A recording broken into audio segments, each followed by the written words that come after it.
Alan Bradley, Flex IO, 24 volt power supply, 1794-PS1. There's a power indicator right there. Let's look at the side. Get the tag into view right here.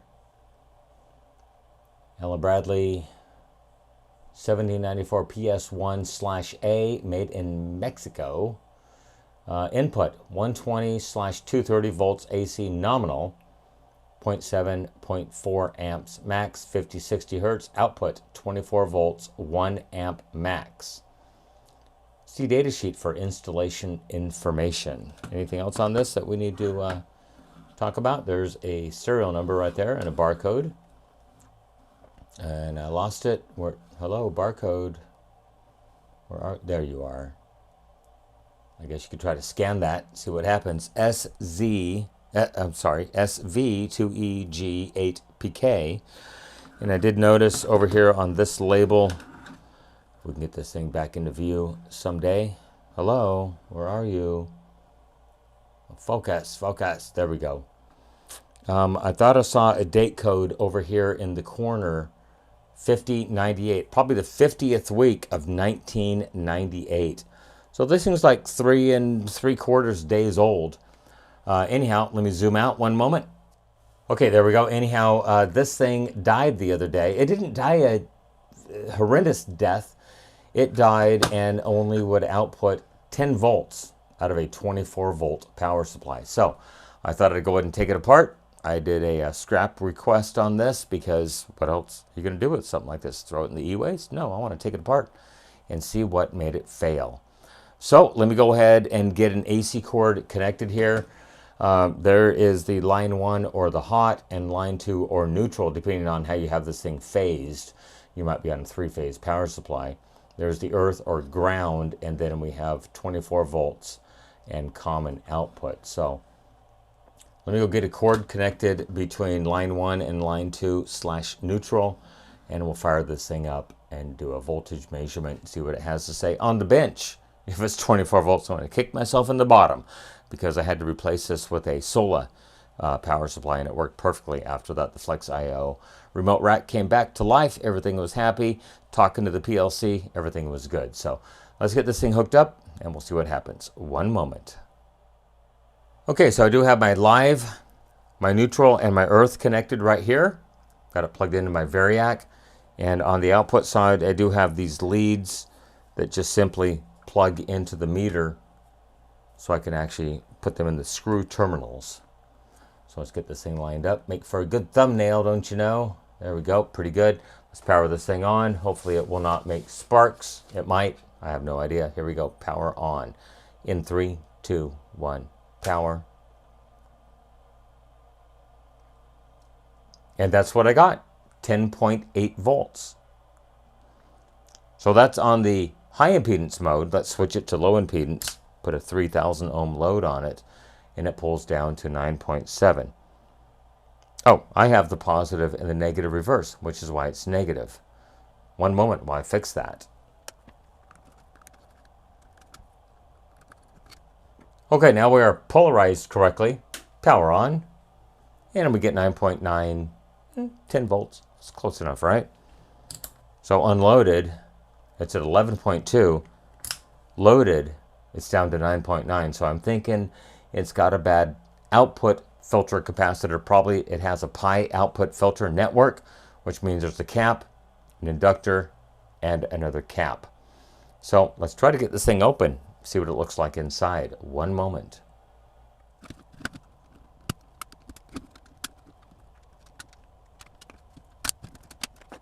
Okay, there we go.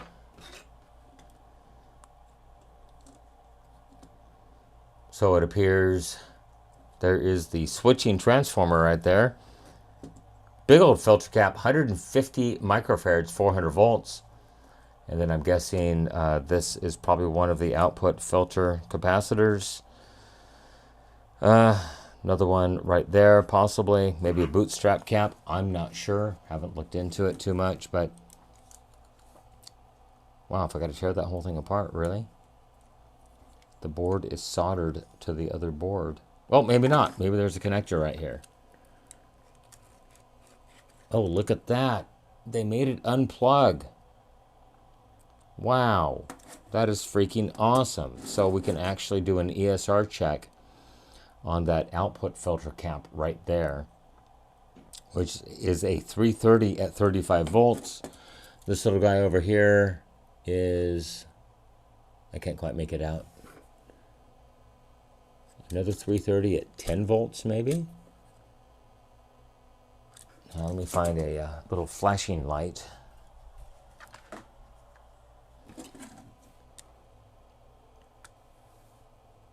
Oh shoot, still can't make it out. It is a 35 volt cap, however. I can't make out the value. Nope, doggone it. Okay, well, let's just go ahead and do an ESR check on these two caps right here, and we'll see what it looks like. I'll find my ESR meter. Haven't used it in 3.5 minutes, so it's kind of buried on my bench. There it is. Always want to make sure that you clean the leads, especially I have non-standard leads here. I want to see about 0.08, 0.09, and I see 1.0. There we go, 0.08, 0.09. Yep, 0.09, that's fine. Zero that out. And try to get this into view for you right here. So first we'll check lead integrity, 0, 0, and 0.06 ohms. That's not too terribly bad. What about this guy over here? Oh, we lost that little insulator sheet.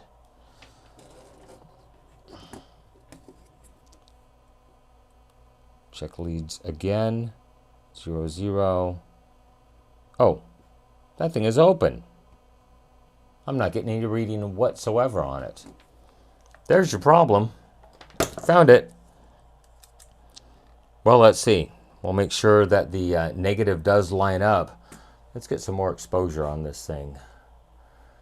Let's see. Here we go. Exposure. There we go. Now you can actually see it.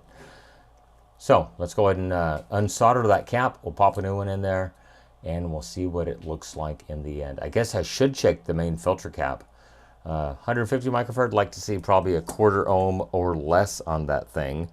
But before I check that, I really want to get out my ohm meter and just make sure we are at 0 volts. Just to make sure it is completely discharged. There is the ohm meter. I have to put my leads back in it because I used the other leads to check the output. Put it on the non-low range capacitance or the voltage mode. Should be 0, 0, 0, and we have 0.177 volts. Zero it out. Okay, that's good enough. I do like the 117 fluke meter that has the low impedance mode. Once again, we'll check lead integrity 0, and the capacitance is 0.2, so about a 1/4 ohm. I'm fine with that on a big cap like that, 150 microfarad. So we need to go ahead and pop this cap off the board and see what the value actually is, and that we know that the negative side of the capacitor lines up with that little diode right there. But not too much to this thing. Wow, not too terribly much. Fuse, input choke right there. Maybe a class Y cap over here somewhere, possibly. Built pretty well. Allen Bradley normally builds very, very nice stuff. So let me get the solder sucker warmed up and we'll get that cap out of there. One moment.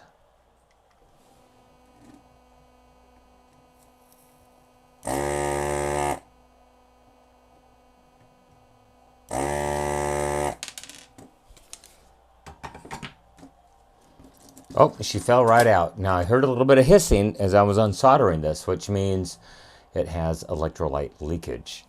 So the value is a 100 at 35 volts. Let me find my MK168 and just see if it has anything to say about it. Which I probably won't even be able to get the leads in, but we'll see. Testing, testing, 1, 2, 3, testing. Well, it reads 118.5 microfarads with an ESR of 0.14K. That's 140 ohms. That's just a tad too high in my book. So let me see if I can find a 100 at 35 volts. We may have to put a slightly larger voltage capacitor in here. Not a fan of doing that. They don't form correctly, but we'll see what happens. One moment. Okay, well, there is the circuit board. Look at all that corrosion. Electrolyte has leaked out of that capacitor right there. Unfortunately, I do not have a 100 microfarad at 35 volts. So I do have a couple of 47s at 50 volts. I'm going to put those in parallel to make a, what would that be? 94 microfarad, 50 volt capacitor. It should be close enough. Besides, this thing was absolutely open to the world. I looked to see if I had a 220 or a 330 at 35 volts, and I do not. I would go up on the capacitance if I needed to. But I need to go ahead and clean this corrosion off this board first. Now, this is water soluble. Water is your friend. Cotton swab just moistened with water. Give it a quick wipe down. Another one to finish the job off. And we'll pop a new cap in here and see what happens. One moment.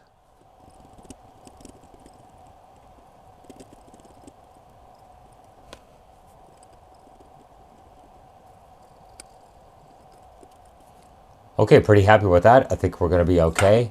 Let's take a look at the back side of the board. Make sure there's no corrosion back here. Maybe just a hair. Just give it a quick old wipe down.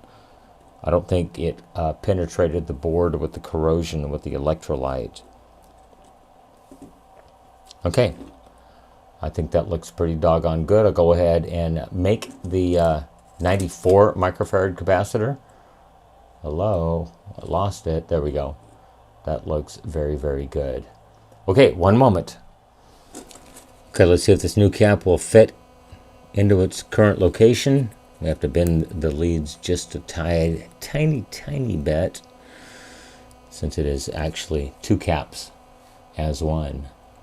So a couple of 47s at 50. I think that's going to be okay.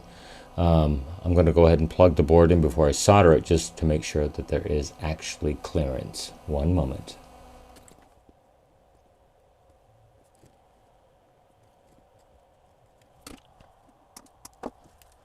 Well, it's certainly not the prettiest thing in the world, but it will get the job done. Positive leads are lined up. Wait. Negative leads are lined up to that diode. Oh, yeah. Dumbars. I should look at the video, make sure that's correct. Yep, that's right. I do see a little positive mark right there. C17 plus. So obviously this will not be going back to work with me. I will use this if I need a 24 volt power supply. And the solar that I repaired is not sufficient, so we'll use this if necessary. Okay, let's pop this thing back together, fire it up, and see what happens. One moment. Well, realistically, there's only two options on the outcome of this unit. Either it's going to work or it's going to make sparks. Let's see what it does.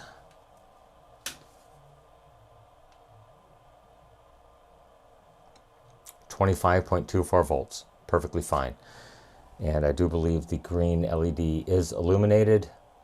Just barely see it down there. Must be at 60 hertz because it's fading out. See if it comes back to life. Interesting. No, maybe not. Anyhow, it is working. The power is illuminated. Shut the power off. There it goes, down to 0. Power back on. And we have 25 volts. Let's go on the low impedance mode, 25.3, perfectly fine. What about AC ripple? Do we have any AC ripple? 0.025 volts, I'm okay with that.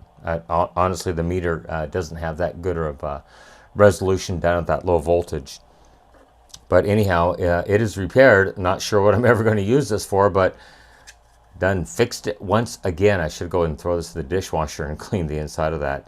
It's a filthy mess. It's only, what, 28 years old? Something like that. Anyhow, that is it. The Allen Bradley 1794 PS1 power supply repair. Just had a failed 100 microfarad 35 volt cap. Good quality cap, Matsushita. It is a good quality cap that they used in this thing. And like I said, it lasted 26 years based on the date code of the 50th week of 98. So very good construction.